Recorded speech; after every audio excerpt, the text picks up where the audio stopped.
ஒரு எக்ஸாம்பிள் சொல்றேன். நானும் ரயில்வேல ஒரு 40 வருஷம் வேலை செய்தேன். எனக்கு ஒரு பிரஷர் கிடையாது, ஒரு சுகர் கிடையாது, ஒரு மாத்திரை போடுறது கிடையாது. ரிட்டையர்ட் ஆகிற வரைக்கும் அப்படி இல்லை. ரிட்டையர்ட் ஆன ஒரு வருஷம் ஒரு நோயும் இல்லை. 2வது வருஷம் பார்த்தா கொஞ்சம் தலை சுத்துச்சு. என்னன்னு போட்டா டாக்டர் சொன்னாரு பிரஷர் ஏறுதுங்க. ஆஹா இப்பதான் டச் ஆகுற மாதிரி நம்மள. சரி அது இருந்துட்டு போட்டோமேனு விட்டுட்டேன். இன்னொரு ஒரு வருஷம் பார்த்த உடனே எங்க சுகர் ஏறிட்டு இருக்குதுங்க. அப்போ உழைச்சால் எதுவும் இல்லை, உட்கார்ந்தால் எல்லாம் வரும். அதனால உழைக்க முயற்சி பண்ணுங்க, உடம்ப உறுதியா வச்சுக்கோங்க. வாழ்க்கையில எவன் ஒருத்தன் உழைக்கிறான்னா உடல் உறுதியா இருக்கும்.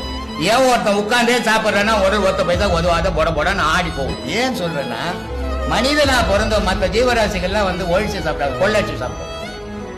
மனிதன் மட்டும்தான் உழைச்சு சாப்பிடணும்.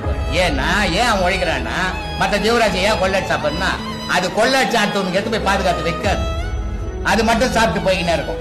மனிதன் உங்களுக்கு உழைச்சு இவன் பொண்டாட்டி வைக்கணும், பிள்ளைக்கு வைக்கணும், பேரனுக்கு வைக்கணும்,